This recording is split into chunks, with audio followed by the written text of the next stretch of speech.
ಏನು ಮನೆ ತುಂಬ ಸೈಲೆಂಟ್ ಆಗಿದೆ. ಲೇ ಇವಳೆ ಹೊರಟ್ರ ಎಲ್ಲ ಮದುವೆಗೆ? ಬಂದ್ರೇನ್ರಿ? ಬನ್ನಿ. ಇದ್ಯಾಕೆ ಈ ಥರ ನೋಡ್ತಾ ಇದೀಯಾ? ಮತ್ತೆ ಇನ್ನೇನ್ರಿ, ಆ ಮಕ್ಕಳನ್ನ ಬಿಟ್ಟು ನೀವು ಮಾತ್ರ ಹೊರಡಿ ಅಂಗಡಿ ಕಾಚೆ ಹೋಗಿ ಬಂದ್ರೆ ನಾನು ಇನ್ನೇನು ಮಾಡಬೇಕು? ಅವರಿಬ್ಬರು ಆ ಮಕ್ಕಳ ಅವ್ರ ಪಿಶಾಚಿಗಳು. ಅದ್ಯಾಕೆ ಆಗಾಡ್ತೀಯ ಬೆಳಗ್ಗೆ ಬೆಳಗ್ಗೆ? ಅದಂತೂ ಸಾಯ್ಲಾಚೆ ಬಿಡಿ. ನೀವು ಮದುವೆಗೆ ಹೋಗಿ ಬನ್ನಿ. ಅವರಿಬ್ಬರು ಹೊರಡಲಿಲ್ಲ, ಅಲ್ಲಿ ಇಬ್ಬರು ಗಲಾಟೆ ಮಾಡ್ಕೊಂಡೆ ಕೂತ್ಕೊಂಡಿದ್ರು. ನೀವು ಹೋಗಿ ಬನ್ನಿ, ನನಗೂ ಬರೋಕ್ಕೆ ಮನಸ್ಸಿಲ್ಲ.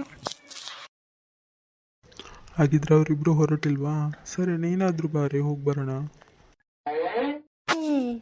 ಇವರಿಬ್ಬರನ್ನೇ ಬಿಟ್ಟು ನಾನು ಬಂದೆ ಮನೆ ಬರುವಾಗ ಇಡೀ ಗೂಡಾಂತರ ಮಾಡಿರ್ಬೋದು ಇವರು. ಪರವಾಗಿಲ್ರಿ, ನೀವು ಹೋಗಿ ಬನ್ನಿ.